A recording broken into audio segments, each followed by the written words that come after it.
দেশ জুড়ে গরু জবাই বন্ধ করা একটি আবেদন খারিজ করে দিয়েছেন ভারতের সুপ্রিম কোর্ট। প্রধানমন্ত্রী নরেন্দ্র মোদীর বিজেপি ও কিছু ধর্মীয় উগ্রবাদীর প্রচারণার পরও শুক্রবার দেশটির সর্বোচ্চ আদালত এ রায় দিলেন। যদিও দেশটিতে অনেকেই গরুকে পবিত্র মনে করেন এবং এর উপাসনা করেন।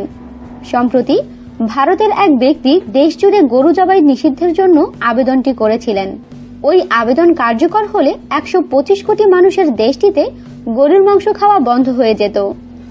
ওই আবেদন বাতিলের সময় আদালত বলেছেন, এক রাজ্য গরু জবাই করতে পারে, আরেক রাজ্য তা নাও করতে পারে। তাই আমরা রাজ্যের নিজস্ব আইনের উপর হস্তক্ষেপ করতে পারি না।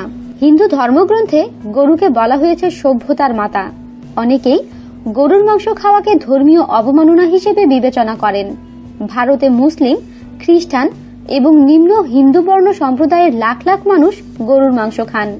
যদিও দেশটিতে মাংস পাওয়া খুব সহজলভ্য নয় এবং কিছু রাজ্যে তা বাতিল করা হয়েছে। উগ্র ধর্মীয় একাধিক সংগঠন এবং প্রধানমন্ত্রী নরেন্দ্র মোদীর হিন্দু জাতীয়তাবাদী দল বিজেপি দেশব্যাপী গরুর মাংস বন্ধের বিষয়ে দীর্ঘ প্রচারণা চালিয়েছিল। এখন ভারতের 29 রাজ্যের মধ্যে মাত্র 8টিতে গরু জবাই করার অনুমোদন রয়েছে। আমাদের সাথেই থাকুন আর সাবস্ক্রাইব করুন।